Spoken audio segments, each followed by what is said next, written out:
This was not just a place where gods and goddesses gathered to have their yearly meeting every winter solstice, the mountain was also called Paradise, with golden buildings and happy people. Located at the top of it was a large city containing the palaces for the Olympian gods, goddesses, and residences for many minor gods and other creatures of Greek mythology. But the greatest structure of Mount Olympus was the throne room, the Hall of the Gods. It was the place where the gods of Mount Olympus have their summer, winter solstice, and regular as well as emergency meetings.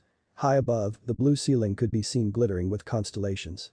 The thrones of the gods stand in a U around the hearth, starting with Zeus and Poseidon's thrones, as they are the most powerful Greek gods. From Zeus and Poseidon's thrones, the goddesses sit on the left side of the hearth and the other gods sit on the right side, and Hestia's hearth is in the center of the hall. Since no meeting was currently being held in the throne room, most of the Olympians, the 12 most powerful gods, were minding their own business all around the world or taking care of the domains that they represented. However, there was a god and a goddess currently sitting in the throne room, sitting on their respective thrones with a dark atmosphere surrounding them. The god was tall, imposing, and very muscular, with long black shoulder-length hair with a gray and black neatly trimmed beard.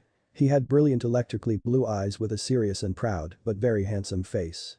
His attire was a dark blue pinstripe suit. This was Zeus, the Greek god of honor, justice, lightning, rain and the sky. He was the king of Olympus, the youngest son of the titans Kronos and Rhea, and the husband of the goddess Hera, who was sitting next to him with a face void of any emotion. Hera was the eldest daughter of Kronos and Rhea, whose long licorice black hair she inherited. She had a face of regal and unapproachable beauty like that of a supermodel on a fashion runway, and a pair of large, soft brown eyes that one could get lost in. She was the goddess of familial love, marriage, motherhood, women, and also the queen of Olympus. As they sat on their respective thrones next to each other, the atmosphere between them was thick and heavy, as if one could cut through it with a knife. The king and queen of Olympus had not spoken any words to each other for a whole week now, all because of the horrible event that had happened last Sunday. Thalia Grace, the latest demigod daughter of Zeus, was killed by the monsters sent by Hades right in front of Camp Half-Blood and later turned into a tree with magic to protect the camp from all monsters by Zeus himself. Hera wasn't happy about it, not in the slightest. Zeus had cheated on her again, her, the goddess of marriage, for a mere mortal woman. Not only that, but he had also turned his daughter into a tree to make sure that she would never fall into their eldest brother's grasp. She loves her husband with all her heart, but he could never keep it in his pants and stay loyal to her, like how she had always done to him. They had gone through so many things together and yet. Hera. Finally, Zeus decided to speak up, breaking the uncomfortable silence between the two of them with a low tone. I am not in the mood, Zeus. Hera plainly said while looking away, her face still remained the same. After so many years of having Zeus cheated on her for so many times, she had come to get used to it. But, unlike her son, Hephaestus, who would gladly divorce his unfaithful wife, she couldn't ever get over it mentally. It didn't change the fact that it still hurt a lot whenever an offspring of his showed up or was discovered. Hera. I am heading back. Hera said emotionlessly as she stood up from her throne and got ready to transform into her true form to teleport away, but her husband suddenly grabbed her wrist. Wait, Kushina. Just how many years had it been since the last time he called her by that name? It had been so long ago, one of the only times in her long, immortal life that Hera had found true happiness with him and the marriage between them. Sure, they still had powers, but they were not godly. There were no divine responsibilities that they had to worry about, nothing, it was just the love between them, two regular mortals. Elemental nations, the place where their oldest ancestors, the primordial gods and goddesses had created a very long ago, separated from this world. It was the world where mortals called shinobi, or simply ninja in modern language, lived and worked, wielding a special energy called chakra, to bend the powers of nature to their will and do things only them, the gods and goddesses of this world, as well as their demigods' offsprings, could do. Beside the primordial gods themselves, only Zeus, Hera and their siblings knew about the place, as it was kept as top secret information from the other gods, who they deemed way too young and irresponsible to know about a world like that. Zeus, who had wanted to experience the life of the mortals of elemental nations, thought it might be a good idea for them to take some time off from the life of deities. At first, Hera did not think it was a good idea, for they were gods who had important works to take care of, but after being convinced by her husband, she had finally agreed to come with him, as long as there were just the two of them. But the powers of the Fates and Hecate, goddess of magic, who both agreed to help them, they were able to create artificial bodies to fuse their divine essences into, while temporarily suppressing their godly aspect as well as their powers, making them almost entirely humans. And with the powers of the Fates, Zeus and Hera were born into elemental nations as mortals, with the king of the Greek gods becoming a young man named Minato Namikaze, while his wife was born into the Uzumaki clan, with her mortal name being Kushina. In order to conceal their true identities from other gods in the situation that they somehow discovered elemental nations by accident, Hecate had made sure that their mortal bodies did not look the same as they were as god and goddess. Despite her best efforts, however, the goddess of magic could not alter Zeus's appearance completely due to his immense power as the king of the Greek gods, leaving him with his brilliant electric blue eyes. He was, however, the god of drama, so Zeus was able to play into his character so much that Hera couldn't help but do the same with her new identity, to the point that there had been times that the two of them completely forgot who they really were. They had so much fun together. "Get your hand off me," Hera said coldly without even looking at her husband, "and don't you dare call me with that name again, Zeus." Even though they were gods, whose powers allowed them to control the aspects of life, Zeus and Hera were well aware of the fact that their authority was not absolute and they were restricted by the ancient rules that Chaos himself had written in order to keep them from doing exactly what they wanted. For them, everything came with a heavy price and the fates themselves had warned them about it. They had a son there and his name was Naruto. He was no god, just a normal boy who Hera had given birth to in the traditional way. She had given birth to many of Zeus's children before, but it was the first time in her life that she had felt so much love and pride for a child. Naruto was everything that she had ever wanted. But the night that they had Naruto, they had to pay the price of happiness, the price of being Minato Namikaze and Kushina Uzumaki, two mortals whose true natures were two of the most powerful gods of their world. "Hera, please," Zeus pleaded as he stood up. "I can't just leave Thalia like that. I cannot let her fall into the hand of my brother. You know what he will do to my child. Then you shouldn't have brought her to this world in the first place, husband. You know the consequence, but no, you still have to do it. It was you who suggested the oath to your brother and yet, you broke it first." Hera turned around, her beautiful brown eyes radiating with power. "It was all your fault. I know. Thalia was your daughter, yes, she's but a child. She does not deserve such a life, such a tragic end. When are you going to realize that you always make the worst, stupidest decisions?" She spoke to him sternly, and even though her voice did not hold any emotion, even Zeus could tell that she was incredibly angry and was ready to explode at him for real. "And don't you dare forget that if it weren't for you Naruto would still be alive." She finished with a tear falling from her left eye as she remembered her mortal son. Her beautiful mortal son who died the same day she cradled him in her arms for the first time. QBE, a creature so powerful his power easily rivaled Typhoon, Olympus's destroyer, also killed them that night. However, because they were gods in mortal bodies, what the tailed beast killed were simply their human aspects. Their divine essences remained and thus allowed them to return to life soon after. The first thing that they did as soon as they reformed had been heading back to Konoha and looking for their son, Naruto, who became the new vessel for QBE, making him a Jinchuriki. Because Kushina, or Hera, were the previous vessel of the beast, knew better than anyone the difficult life of a vessel of a tailed beast, so she did not want her son to be raised in elemental nations, knowing full well that he would have a difficult life ahead of him if he stayed there. She had wanted to raise him on Earth, not just because she did not want such a life for her son, but also because he was the clearest proof that Zeus and Hera worked and there was genuine love between the two of them. But when they came back to Konoha, Sarutobi Hiruzen, one of the only people that they had revealed their true existences to, had told them that he was dead. Their son, Naruto, was dead. Of course Hera did not believe it. With her godly powers, she had threatened to kill the old monkey and everyone he held dear, including Konoha itself, for the lie that he had said. But when she looked into his mind and saw Sarutobi laid a small coffin down the hole between the graves of Minato and Kushina, she could not hold it anymore and broke down into tears. Even worse, she couldn't come to Elemental Nation's underworld to see him or to hold him in her arms because it was not the same as theirs. Elemental Nation's underworld was out of order and there was no Elysium, no mercy was ever shown there, just the worst punishment for the souls that had committed crime in life and simple afterlife for the innocent like her baby. Zeus wasn't any better than her. He had tried to act tough, for he had a pride and an ego that was unmatched by any man or gods, but the death of his mortal son, who was very special to him, had been too much for even the prideful king of the Greek gods to handle. For the first time ever, Zeus had broken down into tears and called for Naruto in vain. After that night, they both swore to never return to Elemental Nations, for they were well aware of the fact that it would only bring them the worst memories. Sure, they had had their moments of happiness, but the pain of losing their son was too much for either of them to handle. Hera locked herself in her palace for days, then weeks and then months and then years. She had never experienced the death of one of her children before, as all of them were gods or goddesses. But it broke her heart just to remember about Naruto. "Do not try to vindicate yourself, Zeus, I know you better than anyone." Hera looked away, she didn't want to look into his eyes now. They were the same eyes as those of their son, who had inherited his father's trademark eyes. "You sealed the QB in Naruto, and that was the reason why he was dead. It was all because of you. I don't have anything to justify myself, but you know that I don't have a choice, Hera. I did what I must, as a shinobi and the leader of Konoha. Zu said firmly, and Hera decided to not say anything in return, knowing that she could not argue. Shinobi? She still remembered the meaning of that word. But before neither of them could speak up again, the entire throne room was shaken violently by a massive wave of power. All over Olympus, the gods and goddesses had no choice but to stop whatever they were doing and looked up in shock when they felt such a powerful feeling. All the minor gods were confused by it, the 12 Olympian, especially the eldest 6, knew the feeling very well. It had happened once before, many millennia ago. It was the feeling that they would all feel when a human transcended the boundary between mortals and gods and utilized a power that was on par with a primordial being. Such a fact was almost impossible. Zeus. I know. Nodding his head at his wife and deciding to leave their personal issues for a later time, Zeus summoned his master bolt and launched a massive bolt of lightning to the sky, summoning the other Olympians, even his eldest brother Hades, who was not welcomed on Olympus except for the winter solstice event. In flashes of light, all 12 appeared in the throne room, with many looking at their king in confusion.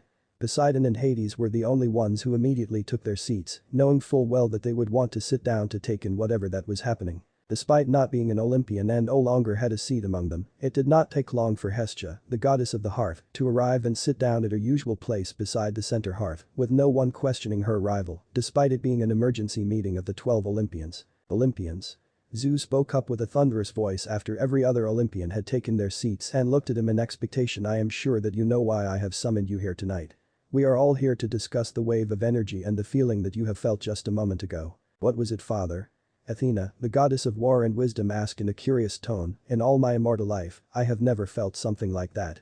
I have already tried to look for it in the ancient records. Please Athena, we don't need you to rant about your library and your books right now. Ares interrupted with a tone full of boredom and a dismissive wave of his hand. You have a death wish, Ares. The goddess of war asked while glaring at her half-brother dangerously. You want to fight? Enough, both of you.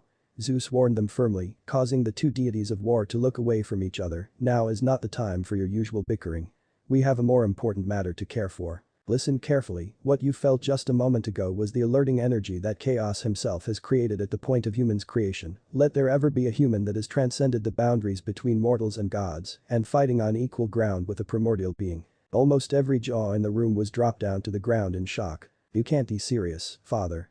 Athena broke the silence, picking up her jaw from the ground to utter the only logical statement that she could manage in her mind to speak to her father. No mere mortal could fight against a god, let alone a primordial being, which could be even stronger than gods themselves. My words are the truth. I swear it on the sticks. Thunders rumbled outside and, even though most of them didn't admit it, they had hoped that Zeus would be punished for telling a lie, no matter his position as the king of the gods. It did, however, confirm that he was telling the truth, that somewhere out there, a human had become as strong as a primordial being. For a mortal to wield such power, they can become a dangerous threat to us if we don't do something about it. Hades said seriously while looking around the throne room. And there is also the problem of the being that they are fighting. Poseidon pointed out, receiving a nod of the heads from both of his brothers. We always keep a close eye on our oldest ancestors, so we know that it couldn't be any of them that are fighting this mortal. Whoever it is, they must have the powers that rivaled one and is considered a primordial being by nature itself, which makes them even more dangerous to us than this mortal. Zeus said, before summoning Iris, the goddess of rainbow, who appeared before them looking as confused as the younger Olympians had been. Take this, Iris. But that said, Zeus summoned with his master bolt a brilliant crystal, which he then handed to Iris before telling her, it will allow you to show us with your powers the mortal and this primordial being, if they are still fighting. Make sure that it's one way only. We need to see who they are without alerting them of our presences. Yes, your majesty. Iris replied before activating her powers with the crystal in hand. A rainbow soon appeared in the center of the throne room, showing them the images of a shadowy figure that soon became clear. No. They all heard Hera gasping in shock, even Zeus couldn't hold his master bolt in his hand firmly anymore and rose from his throne in shock. It can't be. Zeus muttered. The person within Iris's rainbow soon revealed themselves to be a woman with extremely long, sweeping white hair that hovered like a cloak behind her back. The most noticeable features about her, however, were the two horn-like protrusions that stuck out from her head. The woman had abnormal wide eyes and a third eye on the center of her forehead that's eyelids parted vertically. For clothing, she wore a transitional high-collared Harem kimono, which was adorned with intricate lines that were gold and purple and tomo running down the center and edges of the gown. The guy Otsutsuki. Poseidon muttered in absolute horror, with Hades, Demeter and Hestia sharing a similar expression. Father, who is she? Athena asked with a worrying tone. She had never seen the look of shock and horror on her father, his wife and those of the other older gods and goddesses like that. Kagaya Otsutsuki, a otherworldly woman who attained primordial-leveled powers by eating the fruit of the world tree, becoming as strong, if not stronger than even some of our ancestors. Poseidon informed them, making every other Olympians widen their eyes in shock. But since she wasn't born a deity, her mortal mind cannot comprehend such power, and she had grown despotic. More or less, you can say that she became mad with power. But father, how come we have never heard of her? Athena couldn't help but ask, surely someone with that much power will. Because, fortunately for us, she is not from this dimension. Hades answered. All questions then disappeared from the Olympians' mind when suddenly a flash of light appeared next to Kagaya. With energy like claws formed around their hands, the person then used it to cut away one of the goddess of Rabbit's arms, before disappearing again in a flash of orange light, so fast that even Hermes couldn't keep up with him. This must be that mortal who has ascended beyond the boundary between mortals and gods. Poseidon said, with a hint of admiration in his tone. Is that? Hera raised an eyebrow in confusion before looking at her husband, who nodded his head in confirmation before saying. Hiroshine. The lighting god muttered, but only his wife could hear him. It was Hiroshine or something similar to it. Being the one who had perfected the technique, Zeus could recognize it anywhere. The person then reappeared behind Kagaya and delivered a roundhouse kick to her back, sending her flying before pulling out two black sticks from the black orbs leviating behind his back, throwing it toward the limp arm of Kagaya on the ground, stabbing through it like he was doing it to keep that arm immobile. They finally got a glimpse of the mortal who was fighting Kagaya head-on, which made Zeus and Hera widen their eyes in utter shock. The person bore a striking resemblance to Zeus's human disguise with spiky blonde hair. His eyes, however, were orange instead of brilliant blue, with his pupils greatly resembling a cross. However, Hera could see that his face had the same shape to that of Kushina Uzumaki. He was wearing what looked like a yellow energy coat with a black bodysuit underneath. The bodysuit covered his torso, reaching down his arms to his knuckles and down his legs to the point just above his sandals. He also had a pattern of 6 magatama around his collar. Sasuke, out of the way. It seemed that he wasn't the only one who was fighting her, as there was another boy who had his entire body in a thick, purple-like energy in the shape of a gigantic warrior samurai with wings. Quick Naruto. The black-haired boy, Sasuke, shot himself out of the warrior and shouted to the blonde, who nodded his head and attacked Kagaya after him. Naruto. It can't be Hera, who couldn't stop herself from gasping loudly in shock, shot her hands up and covered her mouth in realization. She had recognized the blonde-haired boy long before his friend shouted out his name, which was the only confirmation to her suspicion. Yosh. Let's do this guy. He shouted before in 9 puffs of smoke, 8 identical clones of himself appeared and stood on thin air, circling around Kagaya with each raising their hands above their heads and creating 9 different kind of spinning energy orbs above them with the same spinning wings of energy that made them look like large shurikens wielded by ninja. Wow. Apollo and Hermes Wolf whistled in amazement at the sight of such techniques, while Ares was crackling in excitement because of the battle that was unfolding before his eye. Rasengan. Zeus muttered in awe as he sat back down his throne, his eyes never leaving the young man as he and clones prepared to throw the energy shuriken at Kagaya. I can't believe it. He completed the Rasengan. Senpo. Cho Biju Rasen Shuriken. They shouted and threw all 9 Rasen Shuriken at the goddess of Rabbit at once, creating a massive explosion that sent her flying. The combined explosion was so powerful that even though they were only watching, the gods and goddesses of Mount Olympus couldn't help but feel as if it was happening right before them, with some even feeling the intense shockwave and energy generating from it. Incredible. Athena said in amazement, so this is the human whose powers match that of a primordial being. But powerful as he is right now, are you sure that he's just a normal human? Well, you can argue that he's a bit more than just human, even before attaining such power. Poseidon answered with a shrug of his shoulders, watching the fight with interest. He must be a shinobi, but I have never seen one this powerful for so long. Shinobi. Keep your damn voice down, owlhead. This is starting to get good. Ares once again interrupted his sister when another massive warrior formed, this time around a man with silver hair and a mask covering the lower half of his face. Bakashi. Zeus couldn't help but ask in surprise. Zeus. Do you think it is him? Ignoring the silver-haired man, Hera turned to her husband and asked him with the most hopeful tone, do you think he is really our Naruto? I think he is, but I don't understand why Hiruzen told us he was dead. Zeus said, as lightning crackled dangerously around his master bolt. Hiruzen has a lot to explain. That is not the case now, Zeus. Our son is fighting Kagaya Otsutsuki. Hera gritted her teeth and reminded him. It was fortunate that every other Olympian was watching the fight so intensely they did not notice the conversation between them. We have to help him. Before she could stand up, Zeus suddenly put a hand on her shoulder, stopping her. I don't know why, but I think he got this. Zeus said, turning to look at Hera with a look she had not seen since her husband reformed from the death of his human aspect plus, remember our oath. Going to elemental nations right now will only bring bad luck to Naruto, and that is the last thing he needs at the moment. Hera bit her bottom lips in frustration, wanting nothing more than to argue with her husband and head straight to elemental nations to help Naruto, but deep down, she knew that he was right. God's oath was not something that even they could break so easily. Normally, it would be their children and those who related to them that would have to suffer the consequences, and in a situation like this, bad luck would be the one thing that she did not want to bring to her son. So without any other choice, Hera chose to sit down to her throne and turn back to Iris's rainbow to watch the fight worriedly, praying to the fates that her son and his friends would triumph over Kagaya. And so, for the next several minutes, the Olympians sat on their thrones of powers and watched as Naruto and his teammates fought Kagaya Otsutsuki, who was slowly pushed back by their combined efforts and powers. Eventually, the four, with Naruto and Sasuke being the two main factors, successfully sealed away Kagaya and the giant rabbit monster that she had become by a sealing technique that gathered rocks on the ground to lock her inside an enormous planet-sized orb of Earth, which then flew slowly to the sky and looks just like a small version of the moon. Interesting technique. Artemis, the goddess of the moon herself, said after seeing the similarity in the new moon Naruto and Sasuke had created to imprison Kagaya and the moon, that mortals of their world interpreted her chariot, which was the moon itself. They did it. They defeated Kagaya. Poseidon uttered in shock, awe and admiration. Son. Zeus muttered proudly while fixing his gaze on his son, never before had he felt this proud in his immortal life. Then everyone saw Naruto turning back to normal, revealing his normal features, as well as his brilliant azure blue eyes just like Zeus's. Besides the fact that he's kinda hot, am I the only one who thinks that his eyes look a bit familiar? Aphrodite asked slowly while glancing toward Zeus, who chose to ignore her and everyone else as he kept his eyes on his son, who walked toward the severed arm of Kagaya, making the Olympians finally notice a strange blob-like shadow with a face and sharp teeth hiding inside the sleeve. Erg. What the hell is that? Aphrodite couldn't help but ask in disgust at the sight of such creature. By the way, you didn't want to leave your mom, right? Naruto then asked with a slight smirk down toward the dark being inside the sleeve. Why? You. It muttered in shock. You have been hiding in the shadows all this time, but I noticed you.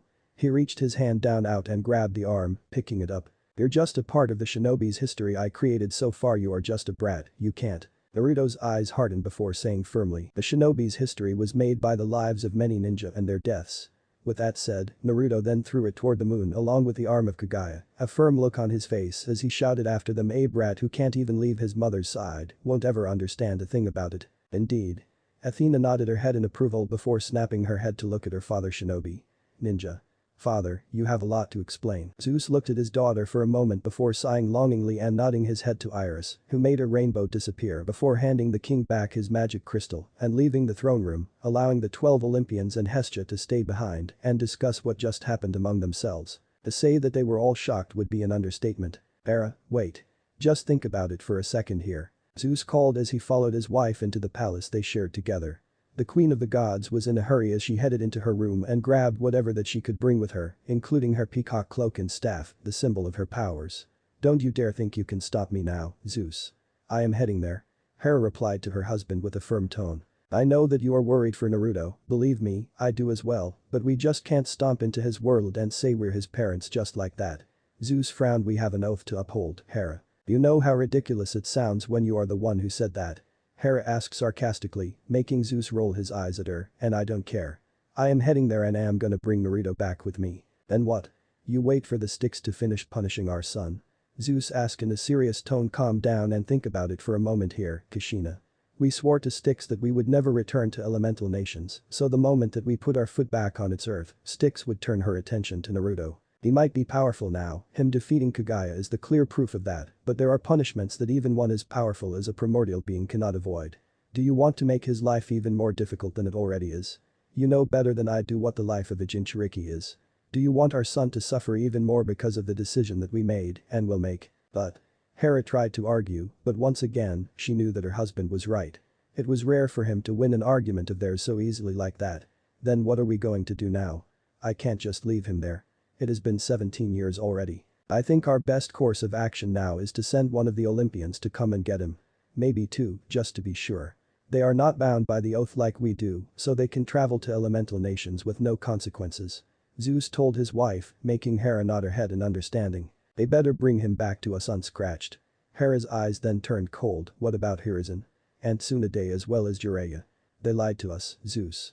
It was Hiruzen who told us that our son was dead and even faked the scene in his mind. I don't know how he did it, but I want an answer. I do as well, Hera.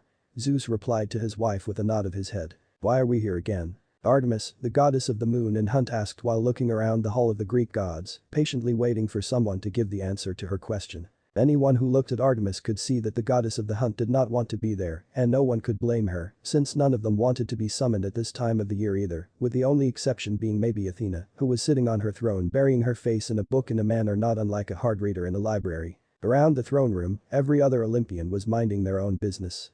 Ares was yawning in boredom as he sat on his throne in the most ungodly manner. At the same time, Aphrodite was, just as Artemis had expected, caring only for herself, double-checking and even triple-checking her own looks in a handheld mirror, trying to perfect her already so-called perfect look. At the very least, Artemis appreciated the fact that the goddess of love was not trying to bother her again, something that she had been doing a lot recently much to her annoyance. Hephaestus, meanwhile, was tickling with the machines on his lap, trying to put together or invent a new mechanical item that Artemis did not recognize. Dionysus, meanwhile, was reading a wine magazine while drinking from a can of Coke, looking quite miserable and more drunk than he normally had been before the punishment their father had put on him. Demeter was ranting again about how good cereals were again to their health, even if they were gods to anyone who was bothering enough to listen to her, which in this case was none other than the goddess of the hearth, Hestia, everyone's most favorite auntie. Her childish brother was, just as Artemis had expected, engaging his brother in and more things than just blood and best friend Hermes about the women that they met in their immortal life, which disgusted her to no end. Poseidon, on the other hand, was sitting by himself and twirling his trident around in his hand, probably thinking about the Atlantic and his people. Surprisingly enough, Hades had also been summoned to the meeting, and the god of the underworld was currently sitting on his throne-like chair, looking quite laid back with his hands behind his head. She had no reason to not like her uncle, but his presence on Olympus outside of winter solstice meeting had always meant that something big was going on and they needed every god of the Olympian Council to present. Yo, Artie. Do not call me that, brother. Apollo's face instantly lost its color when a knife flew past his head, missing his cheek by only an inch and stabbing into the backrest of his throne. Artemis, please try not to murder your brother here. Poseidon spoke with an amused chuckle. It was him who had changed the trajectory of the knife in the air and saved Apollo the trouble of having to use his own power on himself. I will keep your suggestion in mind, uncle, but no promise. Artemis said with a smile to the king of the sea as she retrieved her knife with a wave of her hand. And how can I help you, brother? Do you know why we are all here? Didn't I just ask the same question?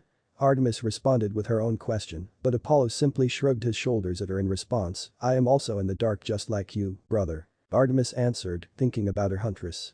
She had no doubt that her Lieutenant Zoe would keep everything in order for her while she was gone, but she was worried that monsters might attack them where they were camping while she was away. The monsters had been a whole lot more active recently, and it was in their duty to find out the reason. Artemis opened her mouth to speak, but her father beat her to it as he arrived in the throne room as dramatically as ever in a bolt of lightning. Standing beside him was none other than his wife, the queen of the Greek gods, who had a strange look of worries on her face. The beauty that could even rival Aphrodite herself was totally in ruin. Her hair was a mess, and her white dress was messy and taken carelessly. It was Artemis's first time seeing the queen like that. She respected the queen, but she did not like her either for the mistreatment she and her brother had had to deal with since the moment that Zeus could not keep it in his pants and wooed their mother. Whoa. What happened? Aphrodite could not help but ask, looking away from her mirror for the first time. You're a mess, Hera. But the normally short-tempered goddess chose to not say anything in response, simply ignoring the goddess of love as she walked to her throne and sat down. Want me to help you fix your look? No. Alright then. The goddess of love waved a hand at Hera dismissively, looking as uncared as ever, but Artemis could see that Aphrodite was somewhat nervous by the tone that the queen had just spoke to her. Go back to your seats, everyone. Let us start this emergency meeting. Zeus spoke up, tapping his lightning bolt lightly on the floor of the throne room after clearing his throat. He waited until everyone had settled down on their seats and Ares had woken up to begin. Now, let's discuss the most important matter at hand. It's about the boy we saw last night fighting the primordial being Kagaya Otsutsuki, Naruto Uzumaki. Fishcake spiral? Apollo asked, raising an eyebrow in wonder before grinning broadly and nudging Hermes with his right elbow. Sounds like him and I are gonna be good friends. What about him? Ares asked with another yawn. Before we begin, Ares. You should know that. He is your little brother. Hera interrupted her husband, speaking up for the first time and made Ares along with the rest of the Olympian Council gasp in surprise. However, it was for a different reason. Man, not again, Apollo groaned, throwing his hands in the air in defeat. Wow, talk about keeping an oath. Aphrodite giggled playfully in amusement. I am not surprised. Hades spoke as he glared at his brother. Brother. Poseidon bellowed as he shot up from his seat and stood facing his youngest brother with power radiating from not just his trident but also his whole body. You broke the oath twice. Explain yourself. Want to say anything before I send some underworld folks after him wherever he is, little brother? Hades asked absently. He was a lot less surprised and angry than he thought he would be. Maybe he had just already seen it coming. He defeated a primordial being, as if those monsters from the underworld are gonna give him trouble. Demeter reasonably pointed out, making Hades shrug his shoulders. Won't stop me from trying though. That boy is a threat for not just being a potential child of prophecy, but for the unimagined power that he poses. It is just like you said, sister, he defeated a primordial being. Is it not already worrisome enough? Hades reminded them all, whether you like it or not, he cannot be kept alive. We gotta do something about it. He's also my son. Right, then that make him even more worry. What? Hades nodded his head in understanding before widening his eyes in shock at what he had just heard and gasped, looking at Hera as she sat on her throne and tapped her foot on the floor rather impatiently. So you are saying he's fully my brother? Hephaestus asked, looking at Ares and then back at his mother. Our brother? Yes, he is, Hephaestus.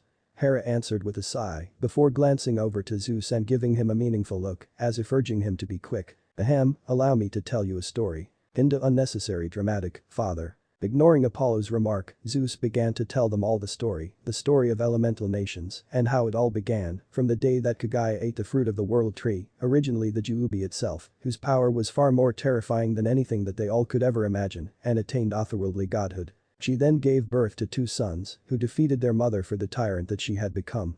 Hagoromo, the younger son, later became the creator of shinobi and their arts, ninjutsu, which led to the creation of the ninja world and the great nations of shinobi. He then told them about the many wars between ninjas, starting with the first, then the second and the third, eventually leading to the births of many shinobi villages by uniting clans of ninja together. Then he told them about his short but eventful journey there with Hera, with the help of the Fates and Hecate, how they had become Minato Namikaze and Kushina Uzumaki, who both grew up in Konoha and lived their life as shinobi of the villages before marrying each other, giving birth to a son whose name was Naruto. It was then that he began to tell them what had happened the night that their mortal self died.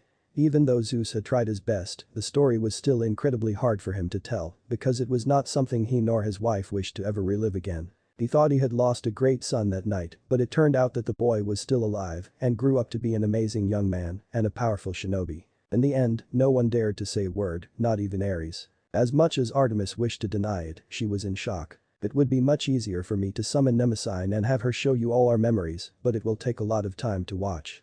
Zeus then said after finishing the story. But we need to talk about the reason that I have summoned I call you here. You wish to bring Naruto Uzumaki here, don't you, father?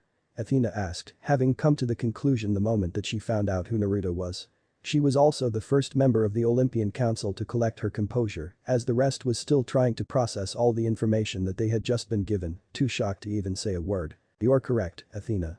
We swore to the Styx the night our mortal selves died that we would never return to elemental nations, so we need one of you to go there and retrieve Naruto for us. Zeus spoke to Athena, making the goddess of wisdom nod her head in understanding, having expected as much. Allow me to go, Father. Ares shot up from his seat and volunteered instantly with a bloodthirsty grin. I shall bring little brother Naruto back to Olympus. In one piece? I think not. Hermes pointed out while Apollo snorted, and I am not talking about him. You think I will lose to him? Apollo and Hermes spoke at the same time, after looking at each other. How about you allow me to go? Artemis was not surprised to see Aphrodite then volunteering herself, raising her hand in the air and speaking in a sing-song voice. I am good with people, so why don't you let me bring Naruto here? I am sure that he can use a guide like me. I think we can both go also. Apollo said, with Hermes nodding his head in agreement. Who can bring Naruto back to our world faster than the fastest duo of Olympus? He asked dramatically, his whole body glowing like the sun, making Artemis cover her eyes with a hand as he got up and high-fived Hermes. Well, I am very glad that there are so many volunteers, Zeus said, while Hera could shake her head while looking around the throne room in slight disappointment and annoyance. It appeared that no one wanted to bring Naruto to Olympus because it was his rightful home, and it was something she had fully expected before going to the meeting. But last night, Hera and I had decided the most suitable choices for this mission. Athena and Artemis, please come forward. What? Was all Artemis could utter in surprise when her father called for her name. Fair enough. The goddess of wisdom, on the other hand, nodded her head, closing the book on her lap and stood up from her seat, having fully expected her father to choose her and her sister. She had nothing against it, and not to mention that it would be a great opportunity for her to see elemental nations with her own eyes. "Father, may I know why you have chosen me for the job?" Artemis decided to ask while looking at her father. "Artemis, you are my best tracker. Elemental nations is a massive world. It's far larger than ours.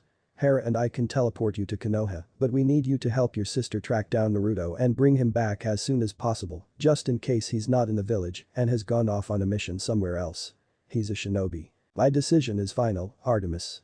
Zeus spoke up before Artemis could open her mouth to speak anything again, making her blow a strand of her auburn hair away from her face in annoyance. "If you're worried about your hunters, send them to Camp Half-Blood and have them stay there for the time being. Make haste, you two. If there is nothing more to talk about, then this council is dismissed." With that announcement from the king, most of the Olympians got up from their seats, with Hades and Poseidon bidding a quick apology for their youngest brother for flipping out at him earlier before teleporting away. A few, however, continued to remain. "I will go make the preparation. I will meet with you later, sister." Athena spoke to Artemis before flashing away herself, leaving Artemis to be the only one left in the throne room besides Zeus and Hera. Strapping her hunting knife into its holster, the goddess of the hunt then stood up and walked toward her father, but to her surprise, she was stopped by none other than Hera, who grabbed her hands and spoke to her with a pleading look in her eyes. "Artemis, please bring Naruto back to me as soon as you can." Hera spoke, making Artemis widen her eyes. "I know after everything I have done to you, your brother and your mother, I do not deserve to ask you anything, but please bring my son back to Olympus." Artemis became puzzled. On one hand, she wanted to ignore the queen and walk to her father to reason to him that there were obviously better choices for the mission he had given her and Athena, but on the other, she wanted nothing more than to help this woman, realizing that under all that bitterness that she always took out on those around her, she was still a mother who loved her son, her children dearly. She knew how special Naruto could be to her. She was no goddess of love like Aphrodite, something that she was thankful for, but she knew that Naruto was not just her son, he was the proof of her love for Zeus, the husband who had cheated on her so many times just because that he could. "Alright, Hera." Artemis spoke finally after making up her mind, squeezing her hands around the queen's as she looked straight into her eyes. "I promise to bring your son back to you." Break. With a sad look on his face, Naruto put on his black attire, standing in front of the mirror in his room. A week had passed since the end of the Fourth Great Shinobi War, yet, villagers and shinobi all around the world were still burying their beloved fallen comrades, friends, fathers, mothers, brothers, sisters, sons in grief. Thousands of shinobi had lost their lives in the war. Some Naruto knew, but many others he hated himself for not at least knowing their names. Everyone would be there for the funerals, even Sasuke. Standing beside his friends and comrades, Naruto remained silent as he looked at the new names that had been carved on the stone. He did not know what to say and could only stand there with a bunch of flowers in hands. Each flower was for each shinobi of Konoha who had fallen down on the battlefield. But after the rain, the sun would once again rise. A new day had started. A new beginning. "What? What do you mean I cannot become the Hokage just yet?"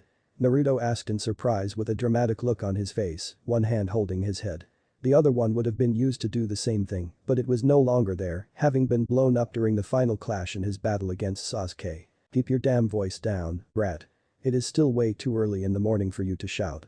Tsunade scoffed in annoyance as she glared at Naruto, while her assistant Shizune could only laugh softly in nervousness while standing behind her and watching the argument between the fifth and Naruto. "And my decision is final. Kakashi Haddock will be the Rakudame Hokage of Konoha. You can work to earn your seat next time." But why not me?" He groaned. Standing next to him was Kakashi, who was giving Naruto his trademark eyes smile while holding his shoulder comfortingly. "I thought after the war. Yes, you are the hero of the shinobi world now, Naruto. Many people will think that you deserve to become Hokage more than anyone in this village." Tsunade spoke as she got up and walked around the table to reach her godson. "But you're still way too young for the seat and the hat to handle the tremendous responsibility of it. I am giving you time to be ready for it, Naruto, not just physically but mentally as well." Saying that, Tsunade then pulled out a bottle of sake from under her jacket, shocking Shizune as she was sure that she had thrown them all away now. "Let's just go to have a drink to celebrate the day I finally escaped from this job." But that said, Tsunade wrapped her free arm around Naruto's neck and pulled him out of the room using her ridiculous strength, with Kakashi and Shizune following closely behind them. The whole way, Naruto tried to reason with the blonde woman, but the moment that they arrived at the street of Konoha, the cheer of the villagers caused Naruto to stop, leaving him standing there in surprise. "Well, you might not be the Hokage yet, Naruto. Kakashi said as he walked over to his student and spoke to him warmly, but isn't this almost all but only thing that you have ever wanted? Naruto could only nod his head slowly in response as he looked around, finding himself experiencing the same feeling he had had after Kakashi brought him back to Konoha after he had defeated Pain and confronted Nagato. Once again, they had called him their hero. Break, you are drinking too little, brat. Here. Drink some more. Tsunade spoke excitedly as she tried to make Naruto drink another bottle of sake, giving him no choice but to try to push it away. It was 3 in the afternoon and he had already been forced to drink his 7th bottle. At the same time, they weren't the only ones currently celebrating in the restaurant. All of his friends were there with them, including even Sasuke himself who had just been released from prison after much efforts from Tsunade and Naruto to convince everyone that he was no longer a threat. Regardless, because they had shown up, Tsunade had invited them to join the celebration with her. Chaoji was screaming at Lee for eating his last piece of barbecue, but instantly lightened up when Ino, who knew her teammate far too well, brought a brand new dish of barbecue to him. Can I sit here? Naruto asked, after managing to shrug off Tsunade and leave the table to walk over to his so-called best friend, who was sitting all by himself at his own table. Sure. The last Uchiha answered simply. How is your arm? Naruto then asked after sitting down. The same as yours. Once again, Sasuke gave Naruto a short answer. Ah-chan told me she was making prosthetic hands for us from the cells of the first Hokage. Naruto informed him. She is still working on it, but we will have both of our arms back soon. I don't think I'm going to stay in this village till then. Sasuke said, surprised Naruto. Hey, don't tell me you're thinking about becoming a missing nin again, he said, looking at Sakura who he knew had been sneaking glances at Sasuke for the past few minutes. There are people who won't accept it if you are just gonna leave again, you know. I need to find my own path, Naruto. Not to mention it will be better for us all. I don't hang out around the village often. Sasuke answered before he decided to ask what about you? What are you going to do now? At that, both young men turned their head to the Hokage monument where a new face was being carved onto it. I am going to train and study harder. My dream is to become the Hokage and that hasn't changed. Naruto said with a determined expression on his face. I see. Pouring some sake into an empty cup, Sasuke then pushed it toward his blonde-haired friend before picking up his own cup and holding it out toward him. So, for the Ninadame Hokage. Yeah, for me. Naruto grinned. At the same time training ground 44, the forest of death. A bolt of lightning then shot down from the sky and struck an empty spoke between trees. From there, 3 women emerged, the first being none other than the virgin goddess of the hunt and moon herself, Artemis, dressed in a white shirt, silver jackets and black jeans to go with black combat boots. On her back was a quiver filled with silver arrows emitting a moonlight glow, while in her hand was a beautiful silver bow that was radiating a tremendous amount of raw power. Is this the place? Artemis asked, looking at her older sister who was looking around in wonder. Standing beside them both was a girl who was dressed in almost the same outfit as Artemis did, with the only exception being the camo pants. She was also a tall, graceful and gorgeously beautiful young woman with dark brown eyes, a slightly upturned nose and copper-colored skin. I think we are. Athena finally answered, nodding her head to her sister. What nature? Zoe, the lieutenant of the Hunt of Artemis, spoke in amazement while looking around this forest. It's breathtaking. Artemis could only nod her head to her lieutenant and best friend in agreement while looking around the place herself. Being the goddess of wildlife, she had a powerful connection to the nature around her and she could feel a very powerful natural energy within the forest, reminding her of Earth before mortals invented machines and started cutting down trees for their own profits. Sister, are we close to Konoha? I believe we are actually inside Konoha. This must be the forest training ground that father mentioned. Athena spoke as she walked around ahead of both Artemis and her hunter and brought out from her back pocket a map of Konoha, which her father had given to her before teleporting them to the place. It seems we need to go this way to get to the village. From there, we can look for father and Lady Hera's old home, where Naruto Uzumaki lives. Very well. Artemis said, and together, the 3 of them headed out of the forest of death, with Athena having no trouble keeping up with 2 incredibly agile hunters who had spent thousands of years fighting in the wild, being the goddess of war herself. During their journey, they had an unpleasant encounter with a giant centipede, but it was quickly shot down by Artemis and Zoe before it could do anything. On the other hand, they also had many pleasant meetings with the animals of the forest, which all had incredible sizes.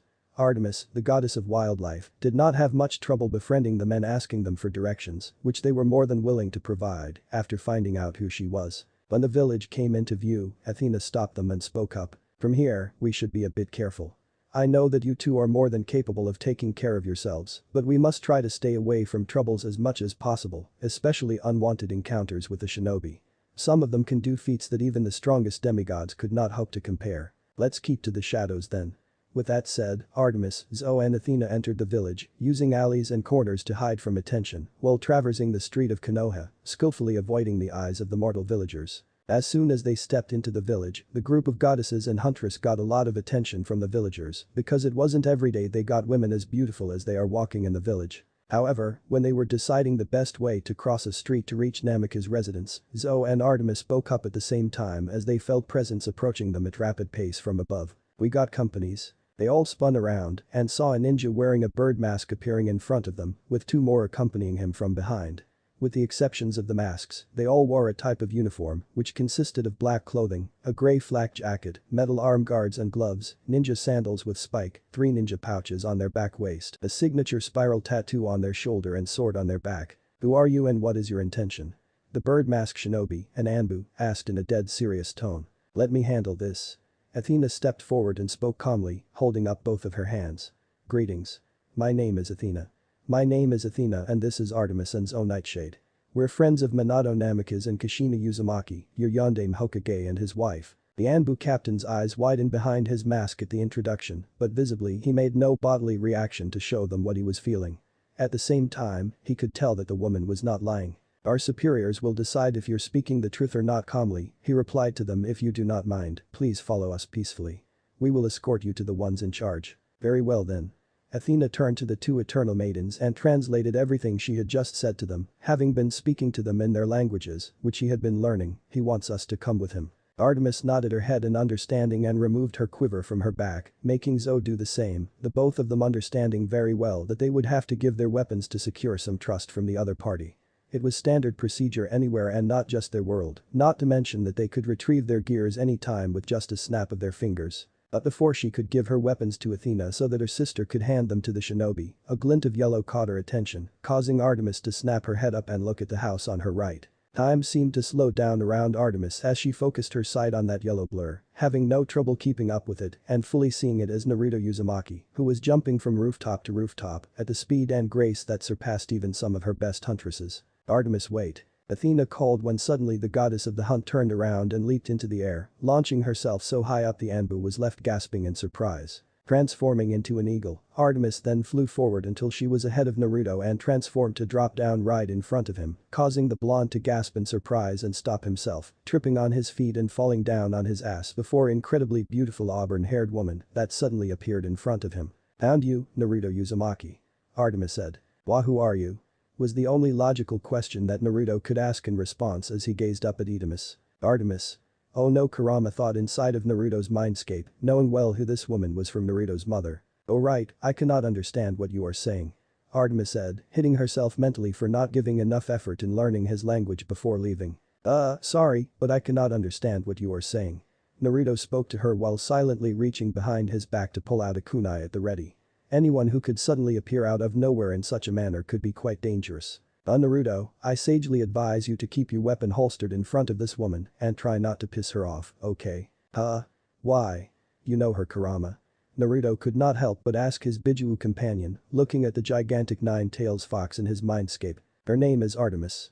I can reassure you that she's friendly and quite reasonable to talk to so long as you do not rub her the wrong way, as she has some problems with the opposite gender." "What does that even mean?" "She doesn't trust men." Why didn't you just say so?"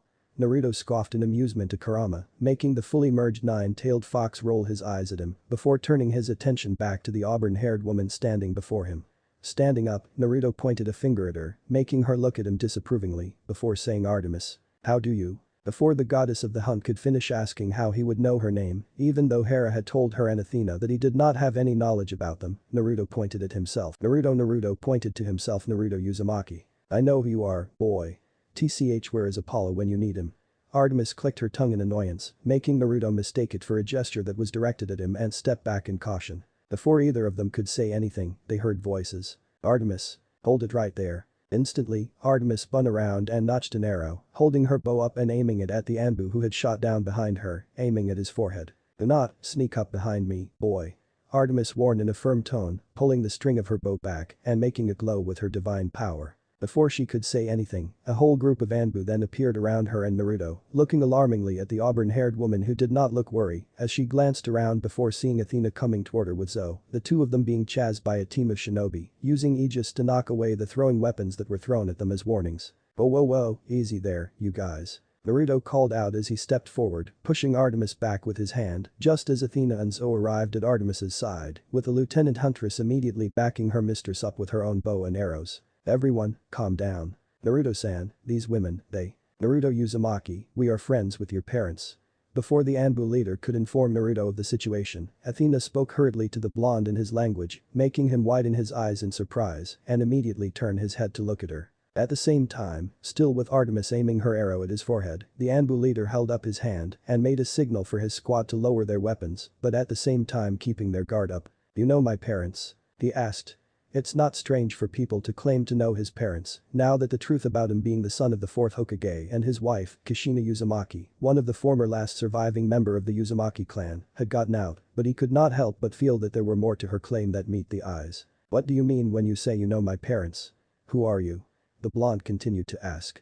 Before answering his question, Athena looked firmly at Artemis, who narrowed her eyes at the Anbu around her, before lowering her weapon along with Zoe, causing her bow to stop blowing. My name is Athena. Naruto, we are here to bring you back to your parents. The truth is that they are still alive. Athena answered him, shocking everyone standing in the area, and Artemis and we are your sisters. I told you. They are crazy. Naruto had come to that explanation for Athena's ridiculous words half an hour ago and was literally telling it to anyone who was patient enough to listen. Don't mention it. Naruto Kiba nodded his head, his dog barked rapidly in agreement, but damn, they are so freaking hot. The tiara-wearing girl then turned around and looked at them with murderous killing intent, making Kiba back away in fear. But strangely, Akamaru looked at her before barking again and the girl nodded, then she nodded again before saying something in her language. The hell? She understands. Did she understand what he was saying? Why, you know dog's language or something? The Inyazuka asked, completely shocked. The Inyazuka clan could perfectly understand their partner, however, like any human, they couldn't speak dog's language, so they didn't exactly know what the dogs wanted. What is she saying? Naruto asked, looking at Athena, as she was the only one who could speak their language out of the three people in the room. She said, it looks like your dog is more intelligent than you are, dog boy, the goddess of wisdom translated. Hey. They were currently in the Hokage's office, standing in front of the goddamn Hokage, and reported to her about everything that had happened. Artemis and Zoe seemed a little less tense when they found out that the village was currently run by a female, so the two of them weren't that uncomfortable when talking with Tsunade, through the help of the one who always keeps a passive face, Athena. Naruto was standing behind the group with Team 10, who had just returned from a mission a moment ago. While the war just over and everyone was tired, they had to continue to do missions to keep the village running at the best potential, especially a strong village like Konoha, so most Konoha ninja at Chunin or above Chunin level were already out of the village to do missions. Unfortunately for Naruto, even if he was the hero of the 4th Shinobi War, he was still a genin. The horror of reality.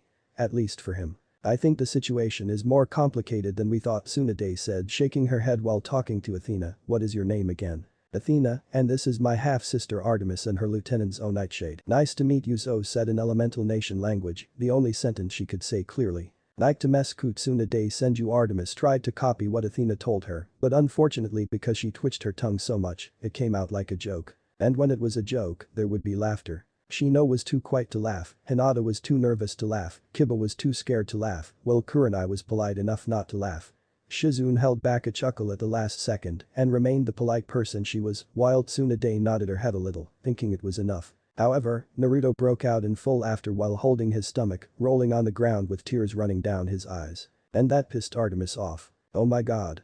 It's OFUNNNY, Naruto said while continue laughing while feeling nothing from the murderous killing intent from both Zoe and Artemis. That's it.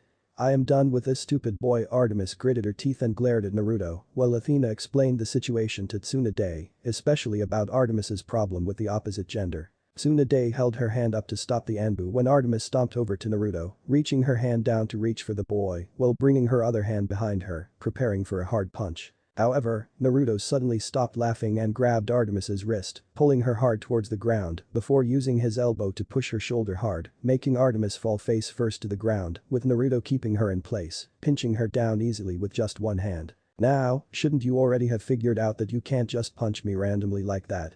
Naruto asked before turning his eyes slightly to behind him, and shouldn't you put that arrow away from my head?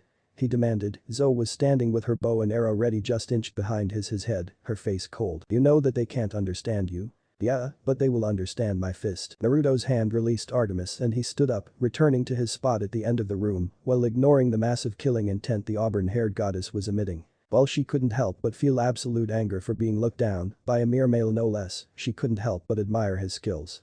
This boy was skilled, way more skilled than most of the opponents she had ever fought, and he defeated her with one arm only. It was terrifying that he still didn't do anything else other than an arm grip yet, because this boy still had plenty of tricks up his sleeves.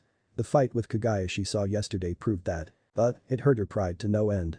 Now, if everyone is done, I will return to the matter at hand. Athena turned back to Tsunade and said with a calm tone, unaffected by the recent event as we said, we're sent here to bring Naruto back to his parents no matter the cost and explain to him everything he needs to know. Could you just stop telling lies? Naruto asked, groaning. I saw my dad okay. He was dead and was revived back to fight alongside with me by Ito-tensei and disappeared with a promise of telling mom everything. How can he still be alive when Ito-tensei, a forbidden jutsu that can revive the dead as immortal walking zombies, can be used to revive him? Naruto could be someone who was slow to understand things, especially when it came to complicate things, but he was by no means a stupid person.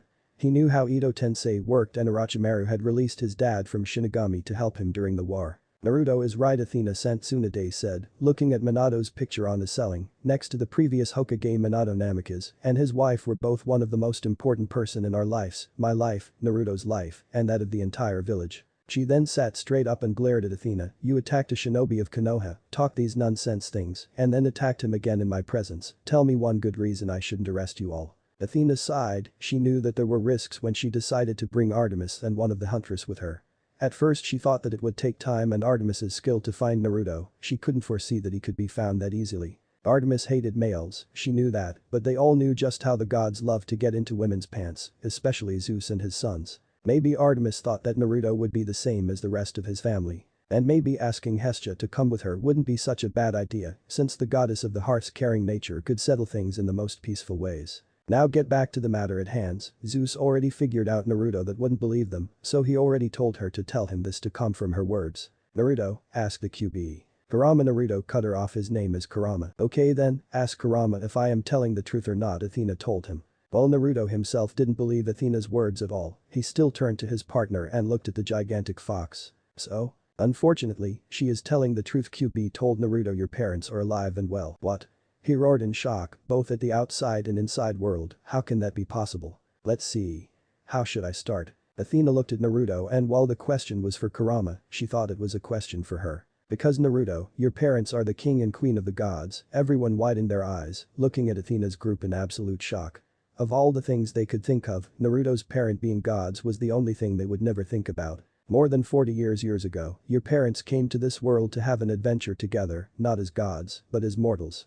With the help of the Fates and Hecate, goddess of magic, they created mortal artificial bodies for themselves and blent in this world. Zeus, the Olympians, god of lightning and skies, the king of the god, became the person you called the Yondaime Hokage, Minato Namikaze, and his wife, Hera, the Olympian goddess of family and marriage, became Kushina Uzumaki. The silence continued for another 30 seconds, as neither of the mortals in this room knew what to say. Kurama? Naruto whispered. I guess it can't be helped. Then the QB sighed and rubbed his forehead with his palm. Yes, Naruto, they're telling the truth. What do you mean they are telling the truth? Naruto cried out in anger. There is no way that could be the truth, he shouted. His behavior got wild. Naruto calmed down. Tsunade stood up when he saw Naruto was shouting angrily, but the blonde was faster than her and rushed forward to grab Athena's shirt, glaring deeply into her stormy gray eyes. No way I'm going to calm down, Bachan. There is no way I am going to calm down, he said through gritting teeth, because that is not the truth. You're crazy. He was actually lifting Athena off the ground now. Put her down, boy. Artemis shouted with authority in her tone. And you. Stay back. He instantly turned to her and shouted, actually making the prideful goddess of the moon step back to her own shock. While the goddess of wisdom was trying to keep a stoic face, she couldn't help but feel nervous due to the hatred in his eyes directed towards her. My dad is Minato Namikaze, he is the Yondaime Hokage of Konoha, and my mom is Kushina Uzumaki, the habanero, his wife, and the second Jinchuriki of Kurama. He put Athena back to the ground. Don't question my knowledge over my parents, Naruto. For once, Kurama, I want you to stay quiet. Tsunade sighed. This was getting out of hands, and she knew it. Now, if you three are done with this nonsense.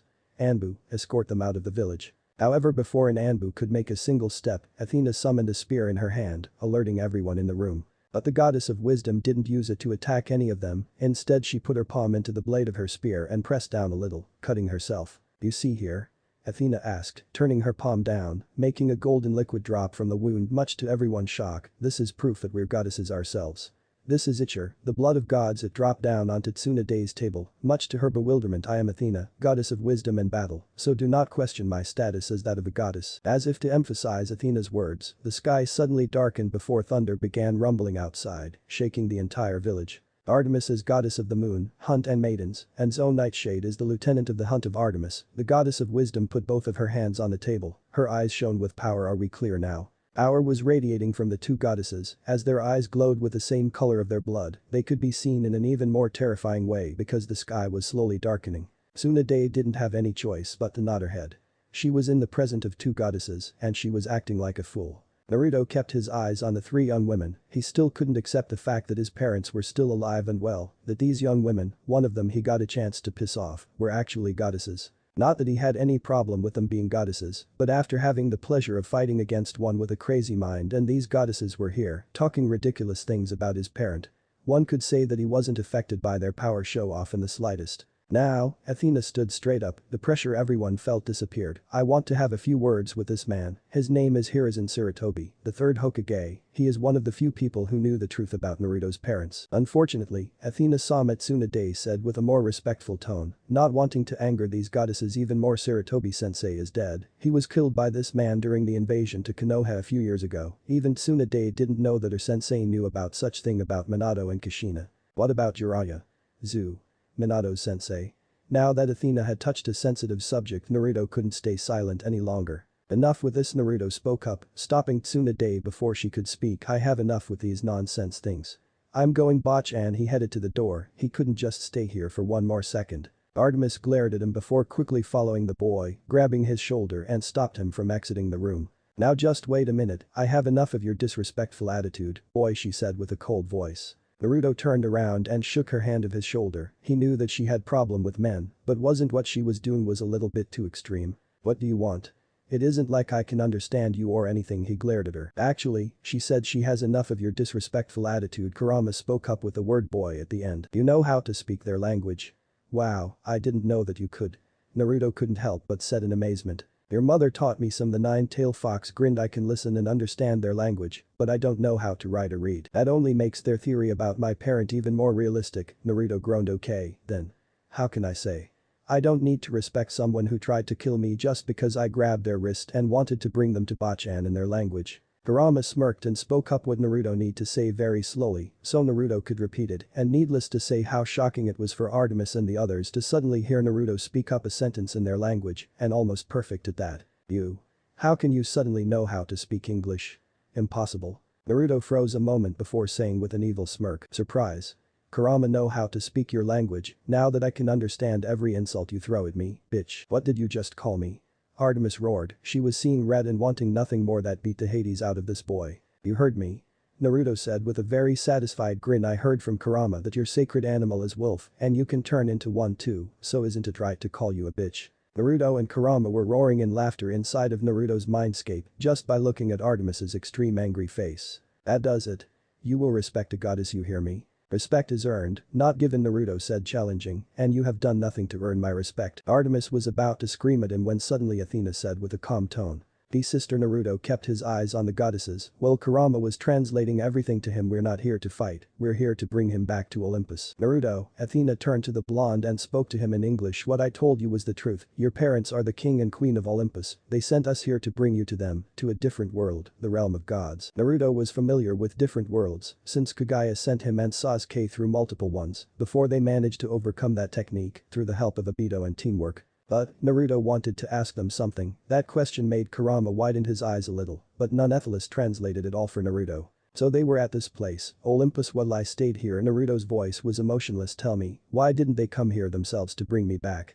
Surely Minato and Kushina were very worried for their son, so why didn't they send you three here sooner?" Maybe a day or a week after Kurama was forced to attack Konoha. The perfect image of his wonderful parent, the one who sacrificed their life for him, was totally ruined by these women who called themselves goddesses. And if they are god and goddess, shouldn't they have the power too? They returned to find you not even an hour later Naruto Athena cut him off they returned to find you, to bring you to Olympus and raise you as their son, but Garrison Saratobi told them that you were dead Athena looked at Tsunade, who was looking at them with wide eyes, as did Naruto. She was saying in Japanese, so Tsunade and the other could hear it as well he told your parents you died the same night as their human body died. Era searched his mind to see if he was telling the truth or not Athena continued, but she was too distracted at the moment and only saw the memory of him putting your coffin down between your human parents. Wait a minute, did you tell me that they were lied to about me? Naruto asked Athena as quickly as he could are you telling me that Oji-chan lied to my mother? Naruto looked around, suddenly realizing his vision was darkening. What was happening? Naruto asked himself. Why did his world suddenly turn upside down? Why did everything around him sound like a lie? I swear it on the sticks Naruto, that everything I told you is the truth Athena said with a steel-hard tone, thunder suddenly rumbled. Swear on the Styx. The river Styx is a sacred river that separates the land of the living from the realm of the dead located in the underworld. Oaths made by this river bring something worse than death to the oath-bearer if not fulfilled. Athena explained I just swore to the Styx and if I was telling lie, then I will be punished with something worse than death in truth, it would be her children who would be punished, but right now Naruto didn't need to know that. Naruto didn't know who or what to believe anymore if this Hera was really Kushina, his mother. Then that mean the Sandaime Hokage had kept him away from his parent against their will. This Oji-chan, the one who he looked up to and set his goal to become the Hokage just like him, the one who cared for him when he had no one else to come home to. His life. Was it all a lie? Naruto. Tsunade cried out when the blonde suddenly collapsed, sitting on the ground while trying to catch up to the information Athena told him. The busty Hokage rushed to Naruto's side and looked at him with worry eyes, the blonde was looking at his hands with his eyes wide in shock, his breathing was going wild. Naruto, are you alright? The Hokage asked kindly. I don't know what or who to believe anymore Bachan Naruto said, looking at the goddamn Sandaime my dad. My mom. They. Naruto.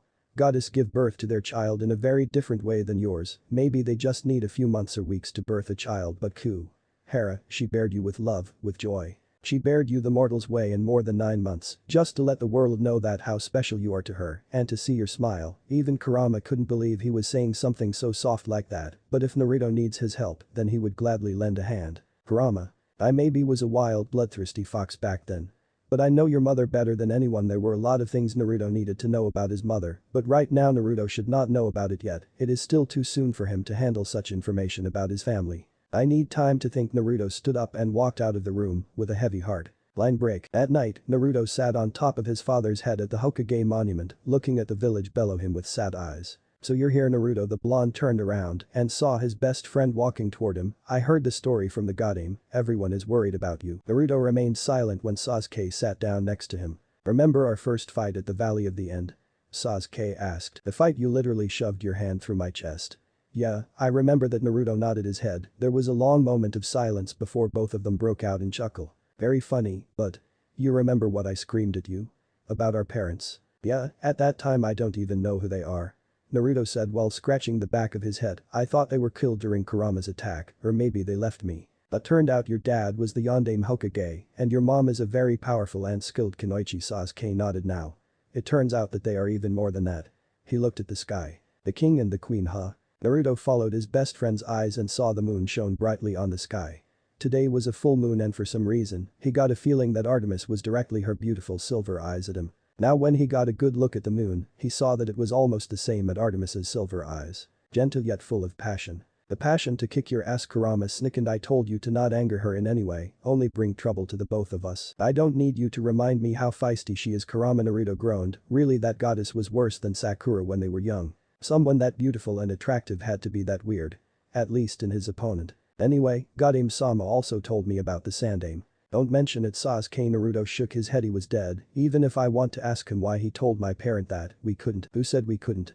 Sasuke asked. Naruto turned to black-haired Uchiha and looked at him as if he was crazy. However, just a second later Naruto understood what his best friend was talking about. That snake face disappeared shortly after the war end, can we find him? Which snake face are you talking about? Orochimaru Kabuto. Very funny Sasuke, you know who I am talking about. It might take time to find him at this timing, Sasuke pointed out, but you forget that who is the goddess that attacked you today. Naruto nodded his head hitting his knee. Artemis. Kurama did say that the goddess of the moon had the ability to track him down, even he was halfway across the world. Artemis was also the goddess of the hunt, and she had been hunting from the day she knew how to walk, which was more than 3,000 years ago. Amuro, he would ask her to find Orochimaru and ask Snakeface to help him bring the old man back and get the answers. But what about the sacrifice? I'm not going to let Snakeface kill another person just to summon Oji-chan back so I can ask him a few questions. Don't worry, we will both make sure that will not going to happen. Thanks for watching guys, take care, bye.